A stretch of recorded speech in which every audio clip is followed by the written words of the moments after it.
Ladies and gentlemen, welcome back to No Buzzwords. Thanks for tuning in on whatever you're tuning in on, your phone, your computer, YouTube, Spotify, Facebook. Like and subscribe if you haven't. Share it with people who might care, your friends, your enemies. Today's guest is a longtime friend of both Adam and I's, Jake Yates. Thank you for having me. Yes. So we kind of grew up together. Jake is a mechanical engineer, a husband, a father, and a bit of a drummer as well. A little bit, yeah. Back in the day, yeah. Yeah, man. Well, thanks for having me. It's good to be on. This is a dream and an honor. Yeah, a dream. Maybe an honor. Yeah. Yeah, man. No Adam today, unfortunately. Adam is off doing more important things. So, whatever. This is great. Well, you're going to have to kind of teach me how this podcast stuff goes. Well, we were just talking about ChatGPT. That's always a fun discussion. Yeah. So you said it tricked you into having a conversation with it? Yeah. I was... I'm like still kind of getting used to using it, you know? Like, do you ever feel bad when you're asking it to do things for you? Yeah. I do. Yeah. Oh, yeah, like, totally. But yeah, no, it's... I asked it to like help me with something. I forgot what it was exactly, but then it came up with like another like, hey, you want me to come up with this too? And it was like, I didn't even think about that. That'd be great, you know? And it's like, wait a second, like this is definitely a tier above a Google search, you know? Oh, yeah. This is like... Yeah, a few tiers. Yeah, it's wild, man. And like I said, it's been a while since I used it, and it's gotten better in that small amount of time, you know? Just a few months. So it's kind of crazy the direction we're going. Yeah. What do you think about it? I'm pretty fascinated by it. I love the discourse around it. I love hearing people talk about how it's going to turn into the Matrix or whatever. Yeah. And, you know, get rid of all the jobs, and it's a lot of fun to think about. But I do enjoy, like, it does make you feel good about yourself.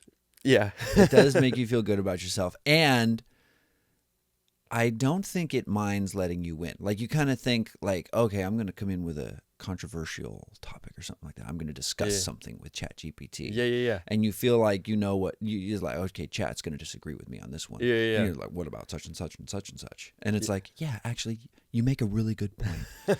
You're getting right to the heart of the issue. Yeah. You're asking all the right questions. You're like, woo. yeah, I That's am. That pumps me ego a little bit. Thank you. That's awesome. But I've recently had it. We're going to be doing, at our church, we're going to start a Bible study again. Oh, cool. And so I'm going to lead one of the Bible studies, trying to figure out what it's going to be about. And I had an idea. Something that interests me is, so there's 4 Gospels. And each of them tell roughly the same story, but in different ways. And there are stories that are repeated in some of them and not repeated in others. And so I was like, how cool would it be to try and do a Bible study like that kind of comes at the Gospels from that angle of what are the stories that are shared by all of them, shared by 3 of them, shared by 2 of them, and then what are the unique stories? Oh, like, see, it's like almost like the Venn diagram of like what overlaps and then what's kind of unique to each of the Gospels. That's pretty cool. Yeah, I've never thought about that before. Yeah. That would be a really cool analysis to do and like present it in an organized kind of fashion. Very cool. I like that. Yeah, and it's like, but it's also... It's an idea, and then I was like, yeah, okay. So I tried to like find a good resource for that, like a book or something like that, and couldn't find anything that was, because what I want to do is I don't want to have like a preconceived notion of what everybody's supposed to think at the Bible study. Okay. You know, and be like, okay, here's the conclusion we're all drawing together. Right. As opposed to like, let's just, and I'm just kind of fumbling around with it in my head. Let's just like approach these stories and then read them kind of in parallel together. You know, pick one of the stories that's overlapped by all 4 books and then just see what we think of it. Oh, cool. Okay. See what strikes us differently, you know. So you're like, come on the journey and we'll kind of discover this together. Yeah. Not necessarily have like an end in mind first. It's like, let's just discover the overlaps together. Yeah, and in see real what time. we think. See if it changes our mind on anything. See Wow. if we see it. But doing that was like, I don't have the time. Because I was like, this is almost like college coursey. So that's when chat came in. Chat? Okay. Like, Mr. GPT. It's great for these things. It's like being able to export out some of like the creative thought processing is kind of nice. Like having a more real assistant like tool in your tool belt, quick access to, and it's free. Shout out for now. For now, that's right. No, wait until the subscription. Yeah, it's free without ads. For advertisements now. in the middle. Oh, geez, that's coming for sure. Dude, it's gonna come in, and you're not even gonna know it's an ad. Yeah, it's just gonna be a subtle nudge in the direction of like Egos or something like that. Right. Yeah, for sure. But yeah, no, I use it for helping me like come up, because everybody, you're always so busy. So like coming up, like pausing. Maybe this is bad to say on the record, but it helps me write like cards for like people. Nice. I thought about that. Like help me, with this card. Like this is my heart, but like help me piece together the words, and it's like really helpful to like kind of expedite that process where you don't have to sit down for 30 minutes. Maybe that's bad, but it's like the heart is there. It's just having this like calm moment to articulate it all and formulate all the words. It's great for expediting that process. But yeah, I probably need to incorporate it more, into my life, because that's honestly the direction I think everything's going. I was reminded by like a quote I heard the other day. It's not the other day. It's been a little bit, but by Eric Hoffer. The quote goes, those who like learn inherit the earth, and the learned find themselves overwhelmingly prepared for a world that no longer exists. Emphasizing that if you're willing to adapt new things and keep learning, you're going to be able to, like operate in the world that currently is, versus if you basically just consider yourself learned and you're not continuing to learn, you're going to be prepared only for a world that, is in the past. So yeah, on the Chat GPT thing, like AI is it's our reality now. So it's like, how do I actually use this and, figure out new ways to like leverage it, because it's our new reality. And like having a resistance towards it, resistance is futile. But no, I somewhat butchered the quote a little bit, but I hope like the elements. No, I get of the the quote idea. Kind of came across. No, it came across clear. Yeah. So anyway, it's a powerful thing out there. We'll see how things go. I think there's a lot of good things, and obviously with every new technology, there's going to be some negatives. But I'm a glass half full kind of guy. Yeah. I just think overwhelmingly, like you can put your faith in God, and I don't know. I think he just has a plan for us. And like, even despite sometimes like human nature's like draw towards, destructive things, I think there's just his forces that kind of really, I don't know. I've just seen it in my own life. Like, he turns things good. And so I just have a positive outlook on the direction. Like, it's a little scary because it's unknown. You're going into, like, we've never had AI before, and we've never had this and that. But I think overwhelmingly things are going to be better in the future. I think things are going to change a lot less than we think they are. Oh, yeah. No. I think what ChatGPT does in these AIs, what do they call it? The LLMs, large. Language models. Yeah. I think that what they do, it's everybody's comparing it to the Industrial Revolution, the introduction of the internet. It's just another technological advancement. Yeah. That really, the main effect is just speed. Right. It's just now everything that we've done happens faster. Yes. Now we can get more done. And that's every advancement is just like, let's do what we do faster. Right. And, man, faster stresses me out. I do enjoy ChatGPT, but I also I see what you're saying. It's like it does. I think it is going to be a really helpful tool. Oh yeah, it's going to be a really helpful tool. But like you remember, you and I are of the same, like, cursive writing died with our generation. Right, that's true. I remember learning it. Yeah, I remember trying to learn it. Yeah. Oh my gosh, this is circa 2003. Yeah. Oh, that's true. So what do you think is going to die out now in the next generation? Like, we witnessed cursive kind of become obsolete. What's the modern version of that? Well, I mean, am I going to flesh out an idea with my brain, or is the only thing that's required of my brain is to figure out how to get a good prompt? Like, do I will, in 20 years, will our kids know how to write their own paragraph? Ooh. Yeah. Like the beginning, middle, and end of an idea, of a statement, of a message. That's true. Or will their ability to do that be replaced by effective prompting? Yeah, because there is this like initial energy, mental calories you got to put in for those creative endeavors. And if you grew up never really having to start from scratch, you've always been able to rely on like a prompt or a tool like this. When you extrapolate that out, do you have like an undeveloped part of the beginning creative process? Maybe, I don't know. Like that, I guess we'll see. But I can see that possibly being a implication of having this tool. Yeah. I mean, I think it's because it definitely, what you were saying about the cards.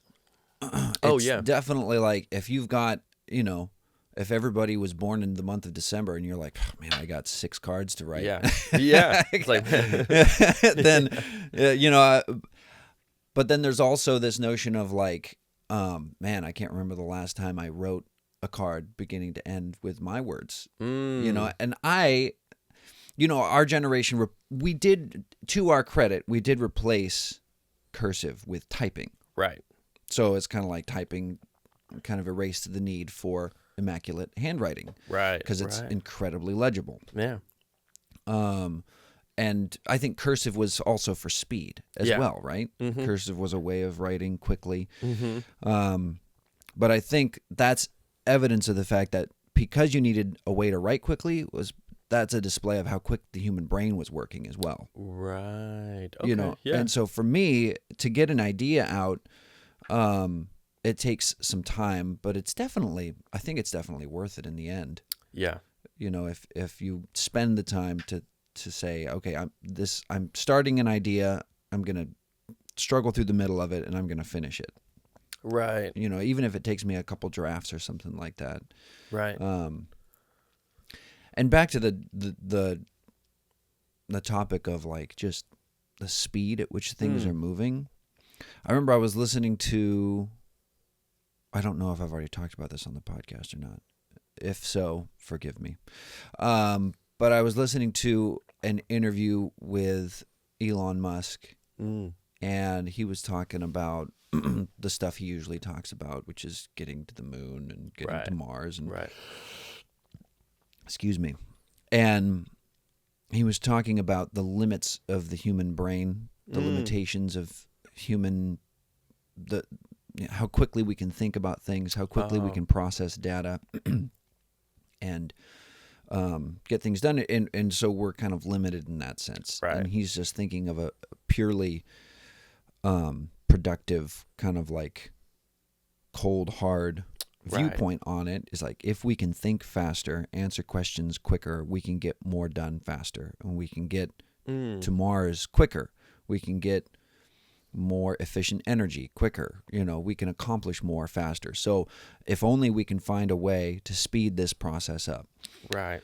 And then that just got me down a wormhole of thinking about just in general, human processing, whether we're doing it slow or quick, and just the narrative of how we've been speeding up over the years. Right. And it also made me think of different, I guess, dimensions. So you have the dimension of size. Sometimes you'll hear somebody, look up to the stars and they'll say, I feel so small. I feel so small. We're on this little speck in the middle of endless space. Yeah. But then I think to myself, well, you can also look in a microscope and say, man, that's really small. Perspective. I'm freaking huge. Yeah. Yeah. And so I think God has us placed right in the middle. Yeah. Not too big. Not too small. Not too slow. Right. And not too fast. Yeah, it's it's almost like you said, we are kind of in the middle, and so we are kind of gifted this kind of beautiful relative perspective where we can look down really small, really tightly and focused through a microscope and or tools, and we can see both things really small, and then like you said, feel kind of that relative distance in, I guess, in size, and then you go the other way too, and like kind of that's humbling is when you look out into the stars and you kind of try to grasp the vastness of space. I wonder I know that was purposeful, but it's something I don't think about too often, but it is humbling to know, to gain a sense of where you are in relative to creation. Yeah. My mind's always blown when I look out into the stars. Yeah. And I try to grasp how vast that is.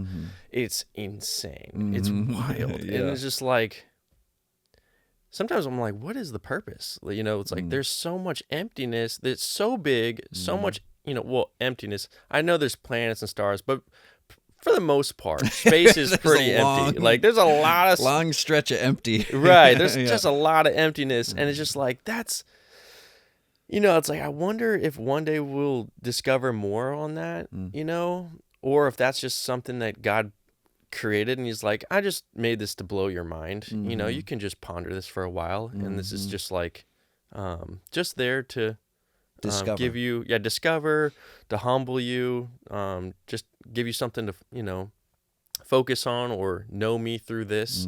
I don't know, but it just seems like, I in think my you're perspective, getting to the core of it. It's like, this is what matters. Yeah. But there's so much else out there that's like, it's irrelevant, but also giant, and it's like, God, what's the point? Why did you make all this stuff? Like, why did you, create planets and like whole other solar systems that really we can only see through like this telescope? We can never really experience them, and to our knowledge, there's only us, as a life form. So it's like, it's, I don't want to say it's wasted energy, but it's like, what's the point? Why did you do that? And I have to imagine, it has something to do with just us being able to observe something greater and bigger and maybe humbling us in this moment, But I don't know. Yeah. It's kind of a little bit of a ramble there, but no, I love it. I'm always, just humbled by, looking out into space. Like, it's so much there. And yeah. Well, in my thought is like, I believe in eternity. That's part of, I feel like that's an essential part of belief in God is eternity, meaning, as far as he's concerned, no beginning and no end. So there's not like, we're not looking back to a point where everything started, right? When it comes to his timeline, and we're not looking forward to a point where it ends as far as his timeline goes. So time is eternal, and potentially space is eternal, right? Because and even in the microscope, you can just keep getting smaller. Yeah, you can keep going. Yeah, it just seems to get smaller and smaller every time they find the smallest building block. Yeah. They're like, oh wait, there's something building that too. It gets smaller and smaller and smaller. And that's why I feel like when it comes to reality, God has placed us right in the center. Right. Not too fast, not too slow, not too big, not too small, just the right size to enjoy life. Right. I think that is, and that's one of the reasons I enjoyed hearing Elon Musk talk about, the potential of getting things done faster, processing things quicker, accomplishing more now as opposed to years from now. Right. But then I was also like, when my life speeds up, it's more stressful. Right. It's just, when the pace increases, right, the stress increases. Yeah. I don't know if that's how it is with everybody, but it is that way with me. When I find myself thinking of too many things, trying to get too much done, it's like, okay, I got to slow down. Right. And pause for a second. Right. I think maybe, even though, technology seems to have this like speeding up force, I think there's also, another perspective where it's like, it can speed up certain things to allow you to slow down, like, I think that's kind of the fundamental nature of like tools. It's like you can get more done in a short amount of time so that you can slow down in other parts of the process. So maybe you do that? Do I do that? Yeah. I think well, or do you just about that. Speed up constantly? Well, yeah, no, I think a little bit of both. I think American culture is definitely built on just like hyper productivity, which is served in a lot of good ways. But I think other cultures have a maybe sometimes more of a balanced approach, and that's respectable and honorable, and that's something to study and find virtue in that as well. So I think maybe a combination. I think there's sometimes we get out of balance and we just go hard in the paint and we're just super productive. But I also think, leveraging technology done well actually should slow you down in the parts that it matters and speed up the parts that you don't have to expend an exorbitant amount of processing time and power to do. Yeah. So like, what's an example of that? Well, cars, like, my commute is relatively short. It's like 14 minutes from my house to my work. That's nice. Yeah. So I can leverage technology, my car, 14 minutes, and travel distance. And that ultimately saves me time. I can slow down with the family. As opposed to the horse and buggy, you mean? Horse and buggy or just walking on foot. Right. It's like I actually get to slow down my home life. I see what you're saying. Because I can expedite travel and leverage technology. So in that same vein, can we do that with new technologies that come down the road and not just perpetually speed up on everything, but just like selectively and precisely leverage things to speed up certain tasks so that we can thrive as humans in other ways and have human interaction. Maybe that's a little nugget of wisdom. That's I don't know. I just came up with that. I think that's very wise. Yeah. Well, no, not that I'm necessarily wise or anything, but I'm like thinking it through right now. I'm like, maybe as we approach, work into the future, having this, kind of mindset will help me keep myself in balance, instead of just getting sucked into the, the culture of like, let me just be productive all the time, and hustle and grind, no sleep.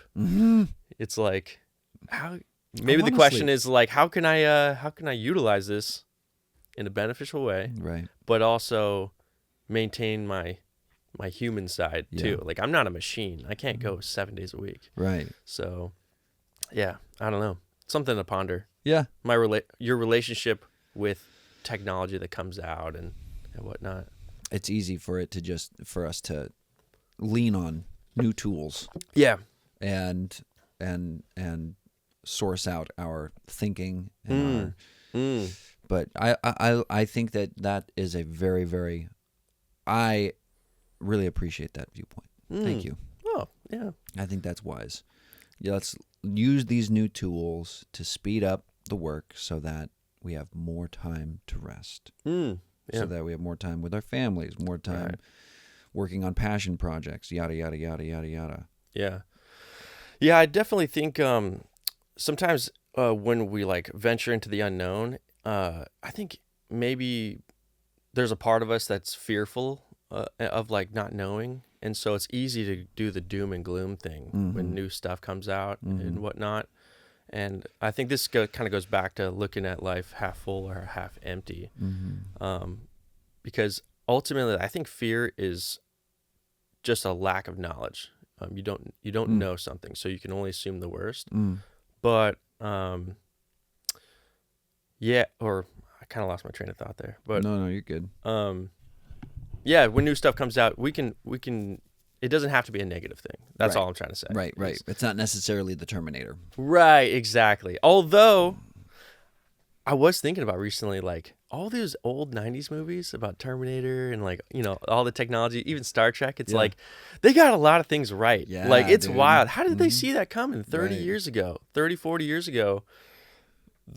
Like a lot of this stuff is now more relevant than ever. It's kind of coming to fruition. It's like, that's wild that they kind of saw that coming. I didn't. Do you think it's a chicken or the egg kind of question, though? Ooh, I don't know. Because these people, who are making these LLMs definitely watch those movies. That's true. That's a good point. So then the question that I have is like, well, what's the modern movies that are coming out? Casting a vision for the future, and is that going to come? Movies, they're all remakes. That's true. They're all remakes. That's a good point. That's a good point. So maybe we don't have a viewing glass into the future like they did in the 80s and 90s. I guess we don't have a Hollywood modern. had the funding. I know. That is interesting that they have focused on a lot of remakes, and like, I do kind of like the nostalgia factor, but I also want to see some new stories come out, I know. I'm sure they're out there, but it seems like they're really going hard on tapping into that nostalgia for our generation. Yeah. It's just a money game. Yeah. It's just a money game. Yeah. Yeah. So tell me a little bit about what you do. Yeah. So, so I'm a mechanical engineer. I've been in the field for, coming up on 8 years, working for the Navy. I've had some different roles in the organization. I started out in facilities, working at Keyport. So that's the organization? Yeah. So I work for NAVC, so that's the Navy, and then but I'm a civilian. I'm not like a service member. But yeah, so, and then Keyport is a warfare center it's just down the road from here. And it's primarily, its claim to fame is working on like torpedoes. It's, the nickname is like, now I'm forgetting the nickname, torpedo place. Yeah. The words are not coming to me right now. I need to drink more coffee. But it got famous with working on torpedoes and like refabbing like torpedoes. But now it still does that. But there's also like more of an R&D like approach to a lot of things. So coming up with new ways to sustain Navy infrastructure or just new technology. They do a lot of like, there's VR. So in contrast to the shipyard where they're primarily focused on fixing ships, Keyport gets a lot of the more like R&D type stuff, and it's considered a lab. So that's cool. Yeah, it's been great. Like I didn't really know that much about Keyport when I first got hired there. And so I started out in facilities like doing as a project manager, working on different like projects to sustain the buildings and like what you need to have to do the jobs. And that was it. Like when you say buildings and jobs, you mean like in general? Oh, across the Navy. Yeah, well, specifically at Keyport. So like it's like, well, the question is like, well, if you need to do something like maybe manufacture like these components in a building, what do you need to have? Like, do you need shop air, electricity, like you have to have the space. Maybe you need a crane or something, like, and so you have to think about all these things, facilities for people, like to, use the restroom or, whatnot. All these things you don't really think about, but like, if you're going to stand up a capability, there's all these ancillary things that you need your building to be able to provide for you. So being a part of the facilities was like the planning process of like, serving all those needs and thinking ahead and like sustaining certain buildings that are already there or modifying their capability to be able to do these things. So, and it was I was a project manager, which I came out of school as an engineer.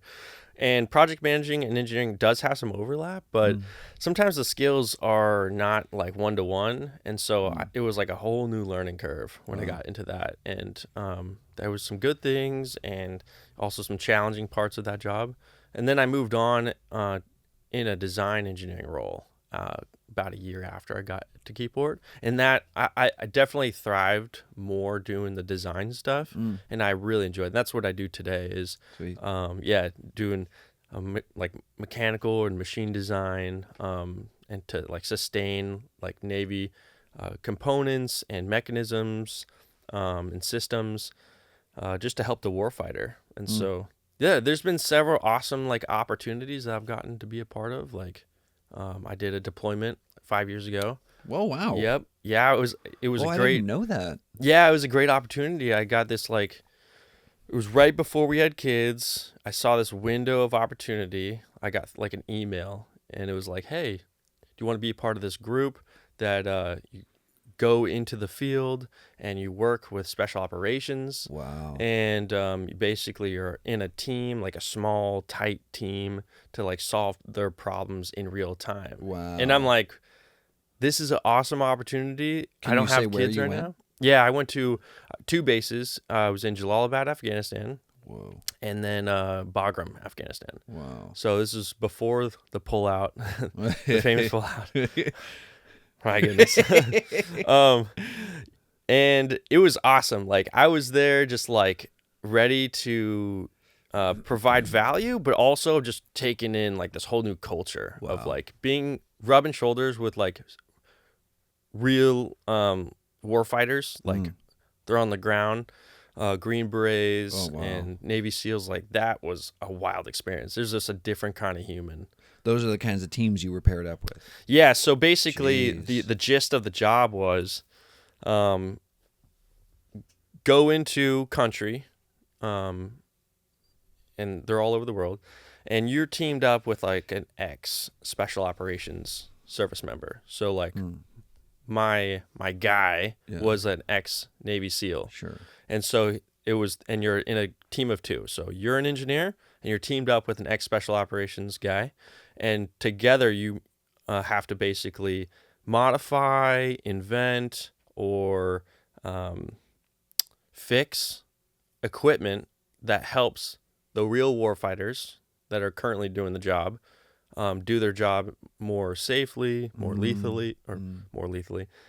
Yeah, whatever you can do to make them more lethal, more safe, and more reliable. And so it's like a very intense kind of environment, and your timelines are very short, and you just got to do whatever you can just to provide value. And that's the whole thing. And you're like, your team member is kind of a liaison a little bit, because they speak the same language, this like special operations, like military language.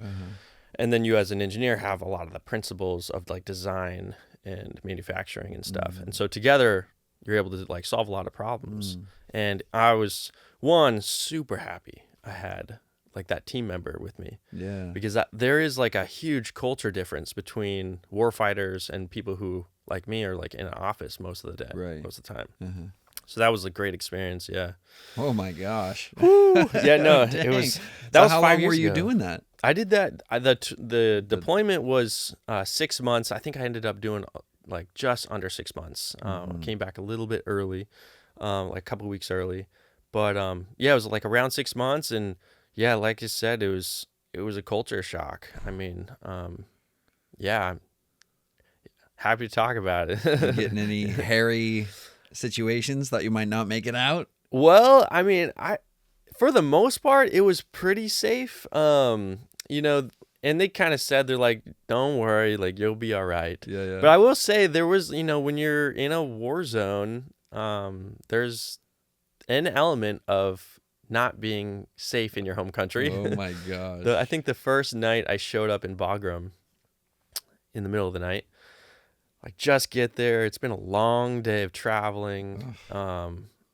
And first night, there's a rocket attack. Oh man. On the base. And so it's like, you don't know what's happening, you know? You just hear the intercom, like, warning, Rocket! like, indirect fire. Run! Yeah, basically, like, take cover. And you're like, wait, what? This doesn't happen at Keyport. And then you see, like, you know, there's the rocket that's pretty much a lot. Rocketing. Rocketing, coming over the base. And then this is where I was, like, super happy to be an American. I was like, we have these things called like a CRAM, which is basically a Gatling gun.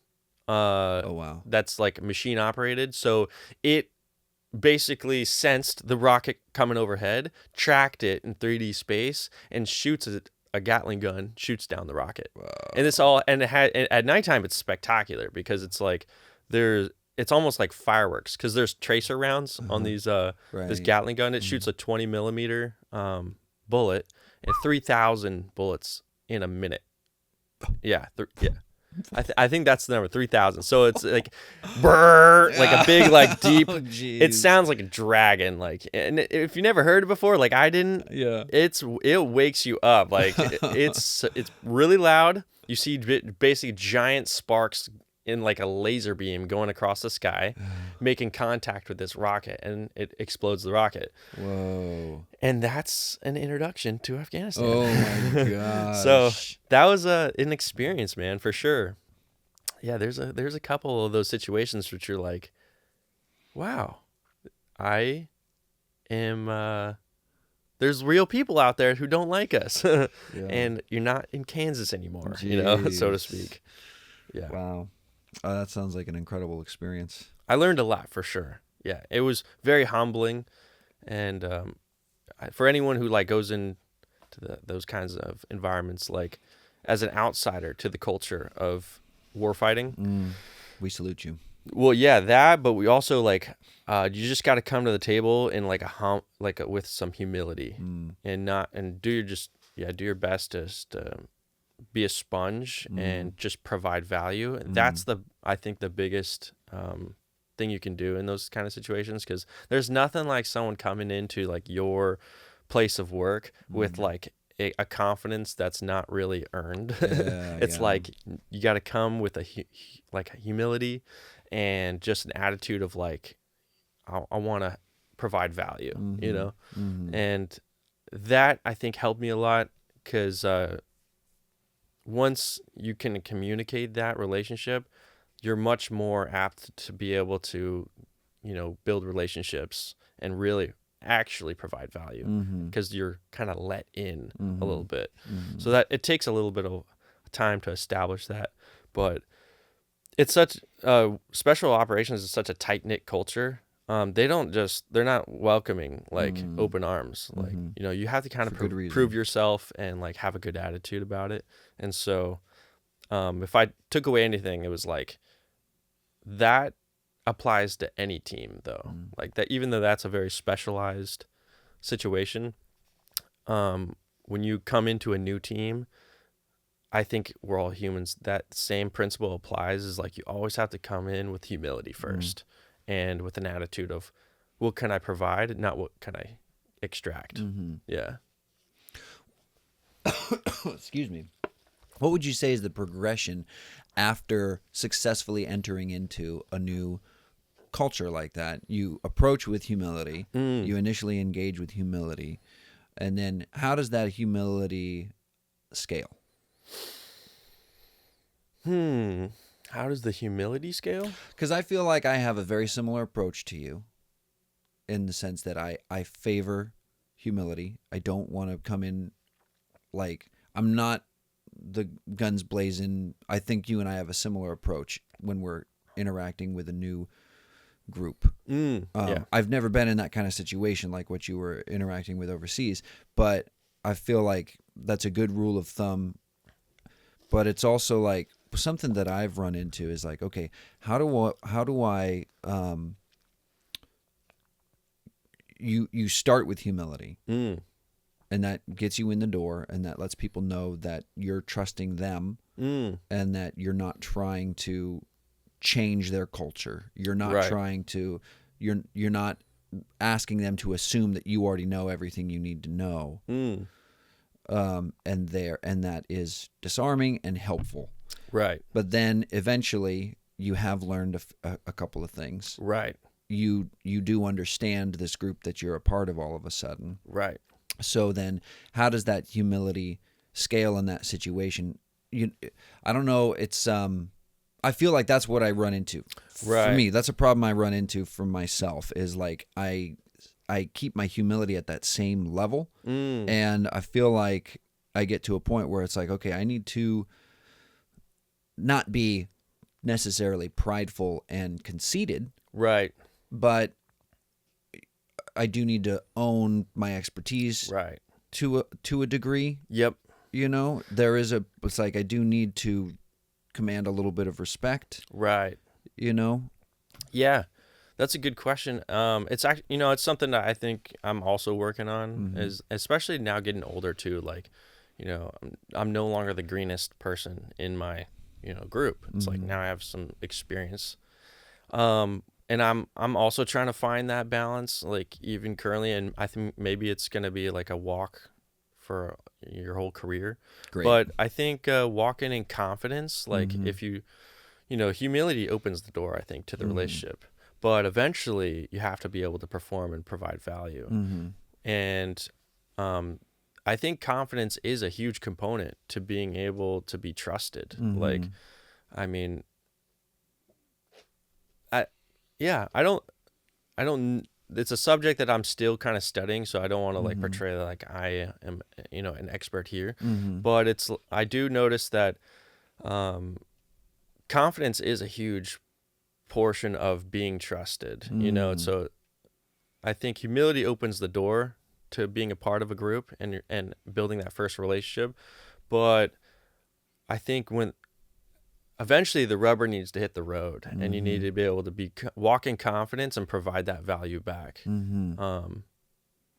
That's at least what I've learned over time. But yeah, like I said, I feel like I shift that gear late. Yeah, I do too, I think. And I think it's something I'm working on, honestly.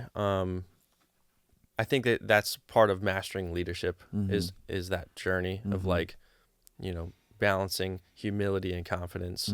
Because like you said, like when you do have real skills and real experience, you ought to be able to, stand on business, as they say, and command that, that respect and whatnot. Yeah. But it's like it's a balance, and it's a touchy, you got to do that gracefully, right? So that's mastering leadership 101 right there. And I'm with you. I definitely felt like there's at times where that curve has been late for me too. Yeah. And I'm only now trying to kind of like analyze this, because I'm in my 30s now, and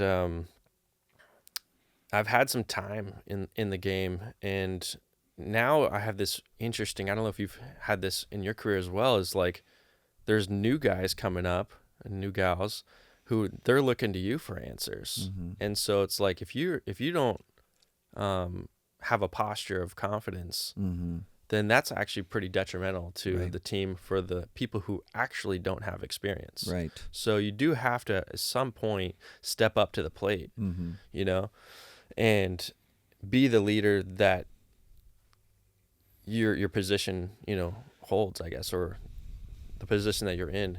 Step into that leadership. Sometimes, it's that natural progression, and it's a part of, I guess, maturing in your roles, I guess. Yeah. So anyway, it's something I'm studying too. That. Yeah. I'm trying to navigate that part where, because I am surrounded by a bunch of people who have been doing it a lot longer than me. Yeah. And so it's natural to be humble in their presence.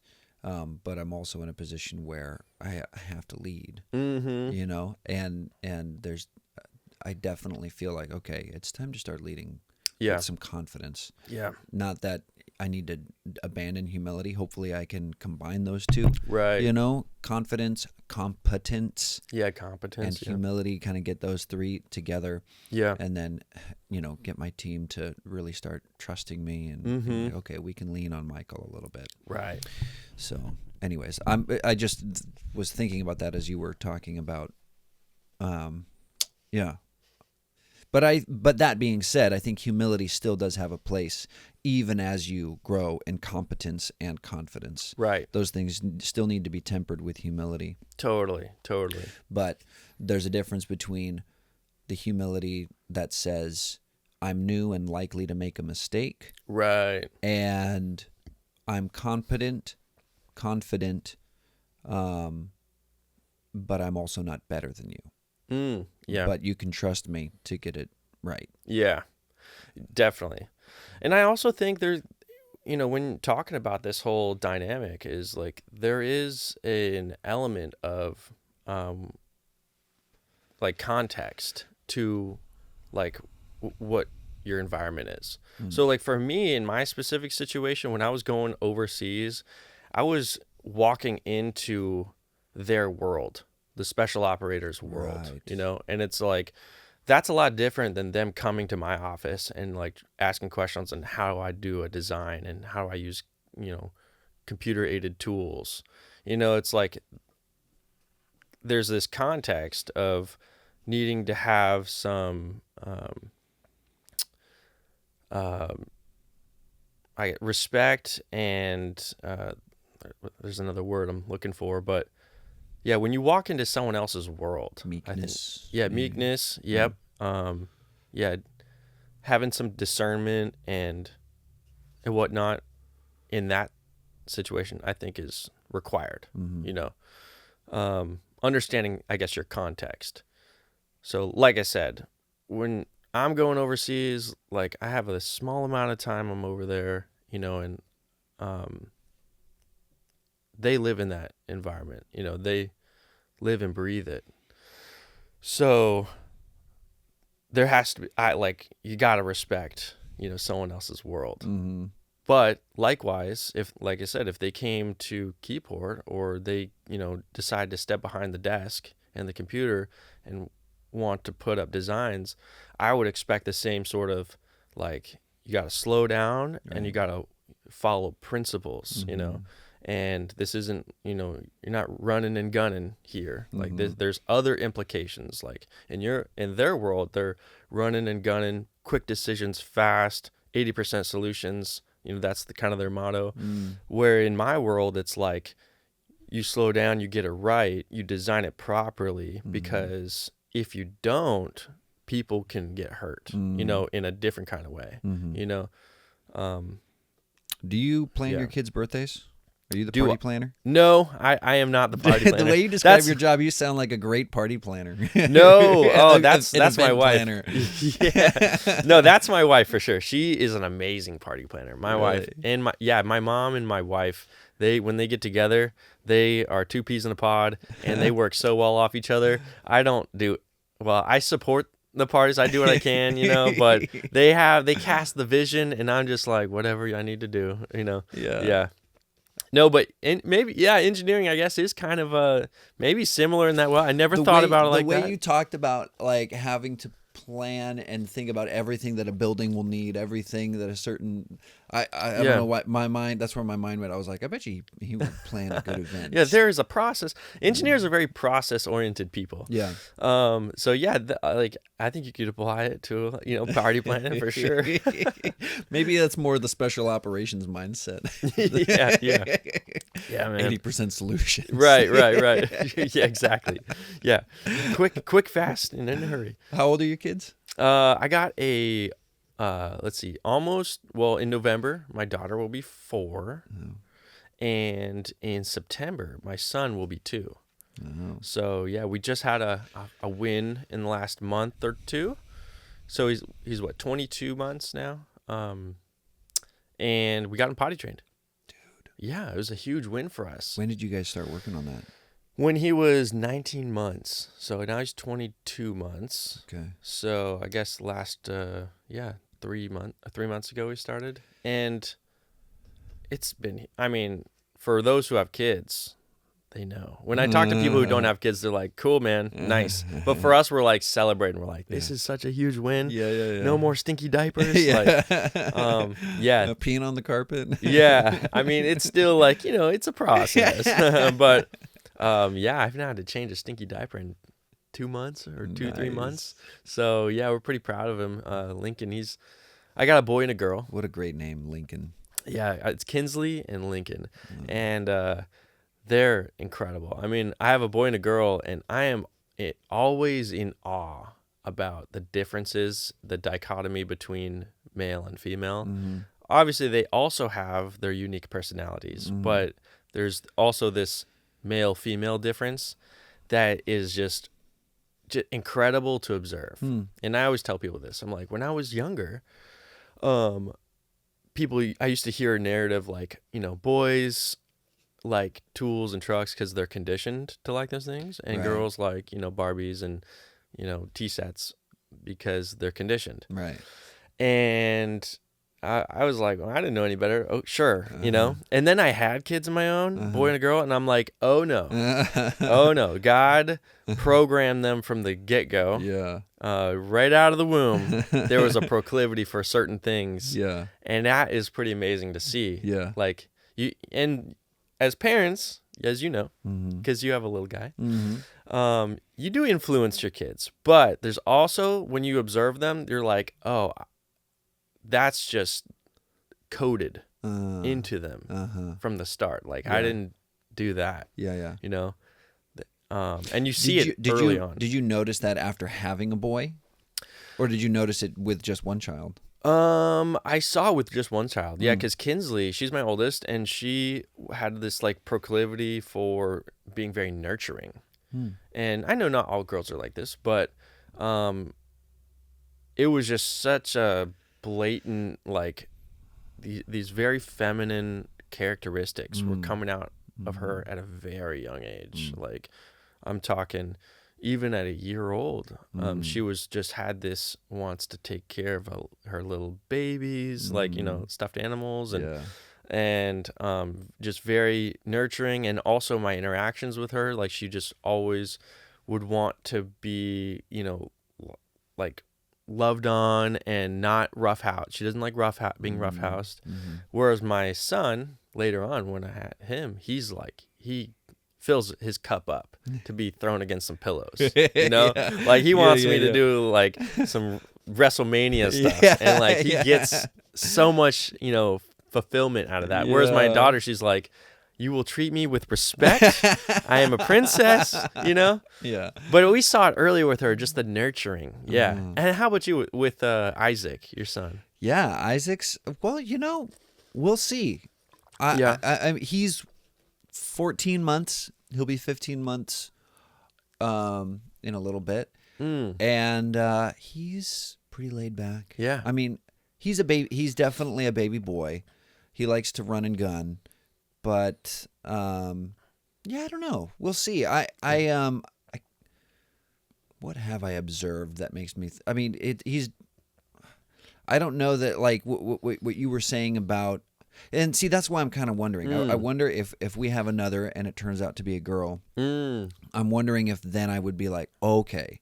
Yeah. I see, because he's just he's just one now. Totally. So I don't know. Like, having the comparison does emphasize that, though. Yeah. I think you're right. Like, once you see, if you have one that's the opposite gender, that's a very, like, huge contrast. Right. And you probably will see it. Yeah. A lot of things. Unless we just have a bunch of boys. Right. Get a little basketball team together. Oh, yeah, dude. That'd be so much fun. I hope he likes basketball. Yeah. Yeah, man. I think being a father, like, stepping into that has also been, like, just crazy amount of, like, change in my perspective. I don't know about you and your walk with that, but definitely just, I mean, so many little elements of that. Mm-hmm. And yeah, I don't know what to say. Yeah, becoming a parent is it really puts things in perspective. Yeah. And it I mean, there are levels, and I think level 1 is marriage for sure. You know, once I got married, I was like, okay, clearly there are things more important than me that I need to be. I'm not the center of my own universe. Yeah. And it's better that way. Yeah. And then once we had Isaac, it was like, oh, now I'm further from the center of my own universe. Totally. And that's even better. Yeah. You know, and now when I think to myself, when I try to imagine single Michael, you know, working on his music or, you know, some endeavor that means everything to Michael without marriage and family, it's like that. It just seems so much more empty now. Yeah. Did you have moments of like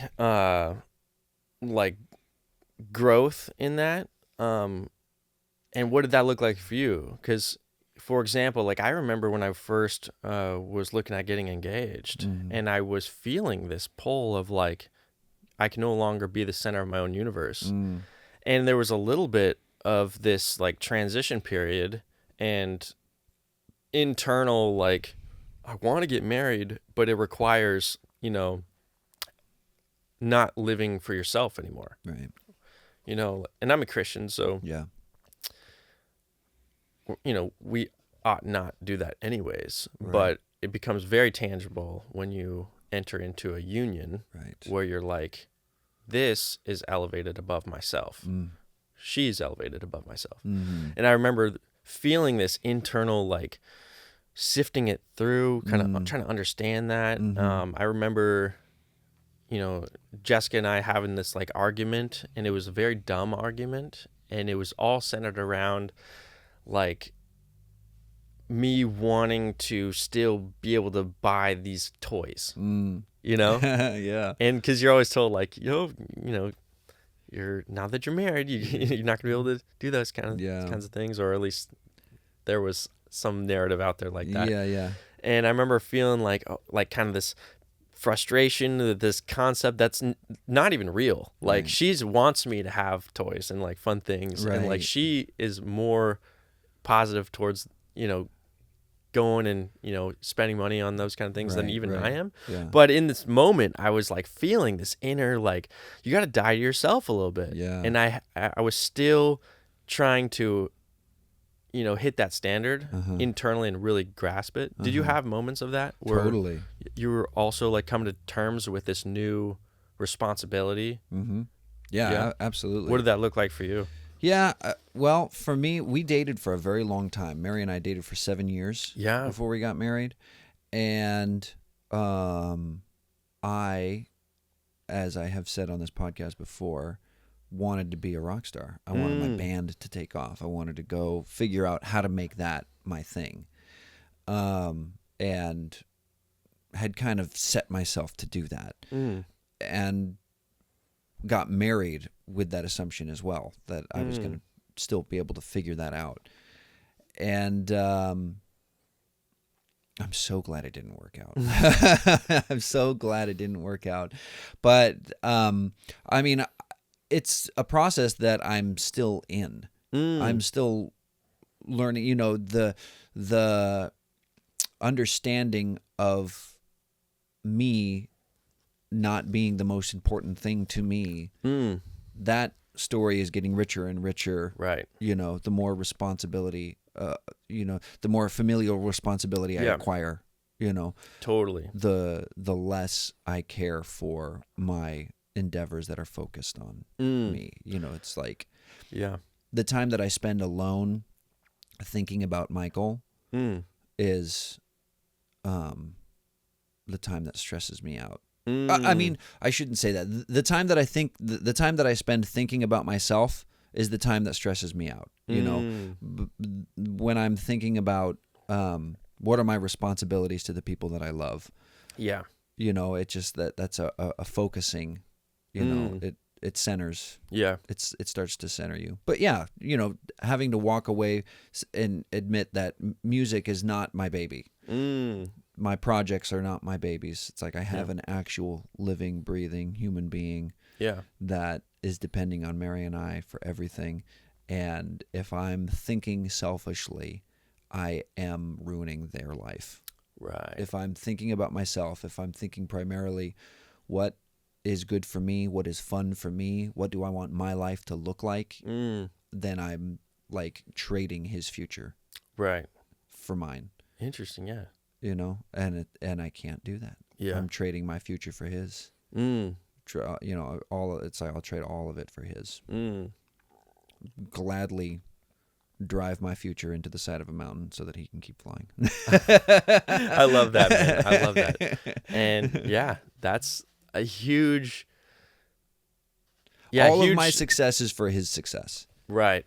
You know, yeah, it's that's like, the dream, is like you want to provide more opportunity for your kids than you had. Yeah. You know, that's how I feel as well. And then that is one of the driving forces about sacrificing now so that later, you know, you can have the ability to provide, you know, something more for your own. I'm trying to build him as much runway as possible. Yeah. As much runway as possible. That's like my life's goal because is to see him launch. That is, you know, I think Mary, being the mother, she thinks about the future. She, you know, thinks about him going away to college, and it makes her sad and everything. Yeah. For me, I am excited. I can't wait to see him on his own 2 feet, working his first job, you know, taking off and doing his own thing. It's like, for me, that is such a beautiful dream and future, and I can't wait to see him just running his own show and doing the same thing for his kids.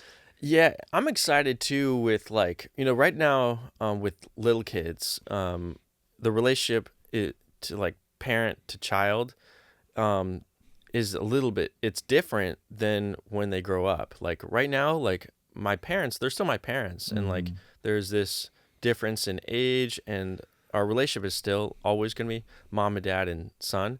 However, over time, as became an adult, we became more like friends too. So we've been able, shoulder to shoulder now. Yeah, like I mean, I'm always going to look at them from they have an elevated position in my life, right? Just because that's the fundamental. But adding to that dynamic, we could be friends too right now, which is awesome. And that's something I only discovered as an adult. And I'm excited one day for both my kids, Kinsley and Lincoln, for us to also add in friendship, aside from the difference in position of parent and child. So, and looking, because that's kind of in line with what you're talking about, is like I'm also excited to see them thrive in life and to walk with them, you know, in that way. Yeah. Like they're always going to be my little babies, you know. Yeah. But I'm also excited to see them as adults. Yeah. And yeah, there's another great quote I heard the other day, just giving perspective of parenting, is you ought not like train your kids to be good kids. You should train them up to be good adults. And really, that is the end game. I love that. And so it's like, yeah, how do you create really great adults, you know, that are enjoyable to be with and have attractive personalities and character, you know? Let's ask ChatGPT. Yeah. It can draw from the wisdom of the internet and give us the answers. How do I teach my kids to be good prompters? Because I'm pretty sure that's all they need at this point. Yeah. I was like, here's a good ChatGPT prompt. You got it? Okay, good. Yeah. No, but yeah, becoming a parent, I think that's probably one of the biggest thing that's probably happened in my life and changing like character and perspective. I think like if I look at the whole scope, I think becoming married was a big change in mindset and kind of dying to yourself in that way and elevating another person. That was a big step in, like, I didn't always do it right. You know, I have some mess ups, and, you know, that's a part of my story. And then also becoming a father, in that transition too. And like, there's also some, mess ups there that I learned from, and like, but it culminates into this big story for Jake that like I've had to change to meet the mark, as I graduated to different levels. Right. And yeah, I'm constantly in awe about, what fatherhood is, what that looks like.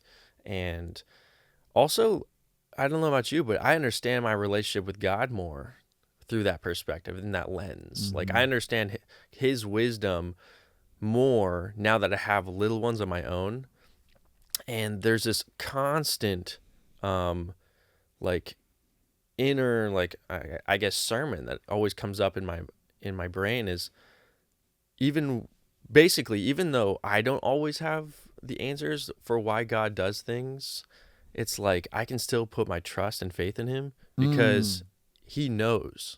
Just the same way that my kids don't always know why I have like rules or boundaries or, they don't always know why. But what they don't know is it's always for their good. Like, there's probably so many examples of this, but can't have ice cream for breakfast, lunch, and dinner. Yeah. Or, like we have a campfire, in like a little solo stove in my back patio, and it's awesome. It's like this really cool smokeless fire pit. Sweet. And they love like cooking marshmallows on that thing. It's awesome. And they just love the whole concept, both of the kids. Right. But what they don't know, and they get frustrated at me sometimes, is like I keep them away from that fire because that thing gets scorching hot, the outside metal rim. And I know that there's danger there. And they just want to be up close, get close to the fire, just be around it, kind of have fun. And I'm always on guard with it. So they'll get frustrated that I'm keeping them back sometimes and saying, you got to sit in your chair. It's not time to stand up. And that's, I think, an example of like, from their perspective, they just think I'm setting up arbitrary rules and it's frustrating for them. But in reality, it's for their good and protection. Right. And so I know that dynamic exists for my kids. So I trust that that's also true with God's relationship with us. Like, he'll put up boundaries, rules, or circumstances that are sometimes frustrating because we don't know the perspective. But I have to imagine that he's protecting us or has a grander idea of how everything interplays. And we can trust that. Protection in some cases, other times it's unpleasant exposure. Yeah. And you say, why is he not protecting me from this? Right. And you kind of say, well, like we went on a vacation to Seabrook. Oh, yeah. This last weekend. That's a fun town. Yep. And Isaac saw the ocean for the first time. Isaac got to see the Pacific Ocean. And the first time we went out to the beach, he was very cautious. He's like, it's cold. Yeah. I don't know about this place. But then the next morning, I took him out early. He and I went, just the two of us. And he stood and looked at the ocean for a second. And he was like, okay, I'm going to check it out. So he inches towards the water and the tide kind of rolls away from him deceptively. And I knew the tide was going to come back in a second.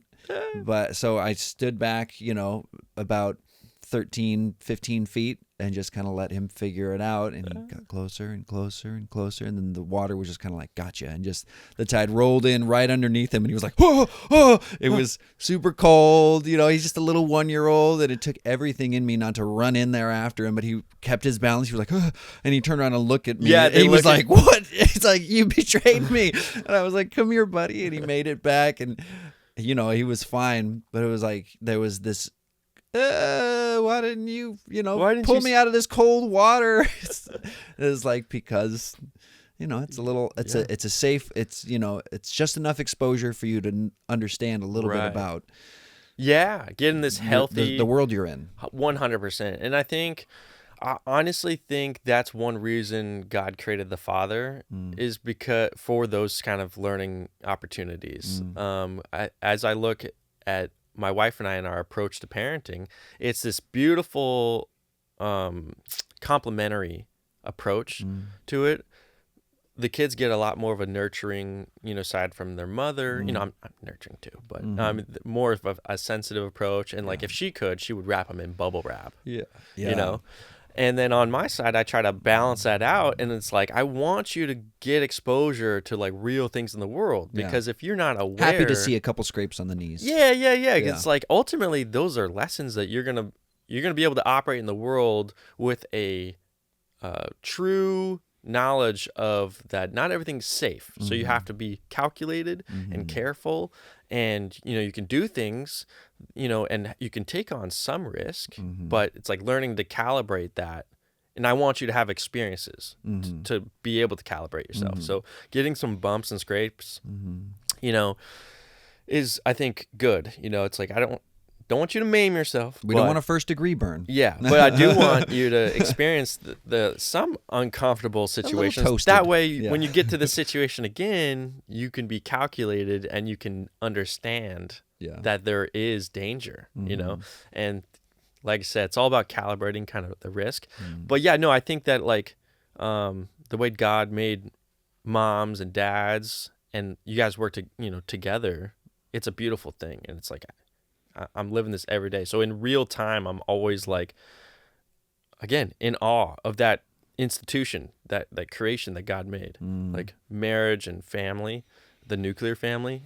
It's like, this is perfect, And the question just becomes like, well, how do I try to be the most or the best version of what I think is the ideal? It's like, admittedly, I'm not perfect, but I'm trying to practice, and be the best that I can, So sometimes that comes with some slip ups, but I am always just in awe of the institution of like marriage and family and the roles of mom and dad, and the relationship with parents and kids, and I understand. Singles. You're missing out. Yeah, there's lots of missing out, singles.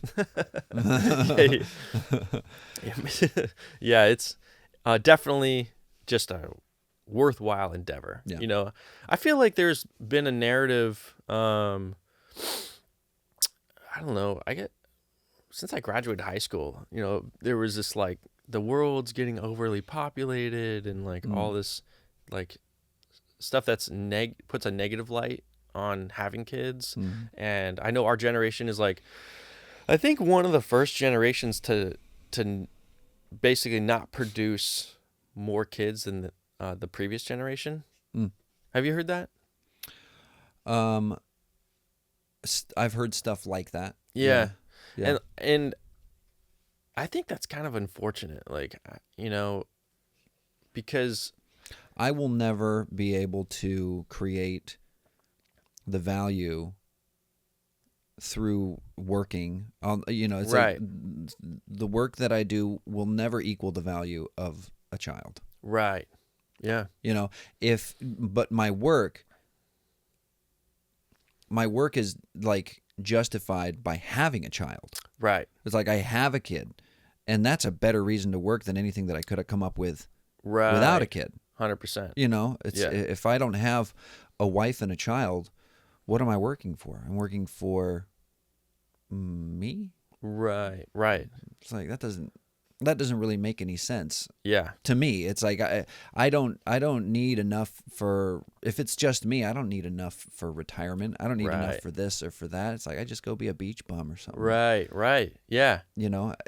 It's empty. Yeah. More important than having the money to spend is having something worth spending it on. 100%. And I am not nearly as worth spending money on as my son. Yeah.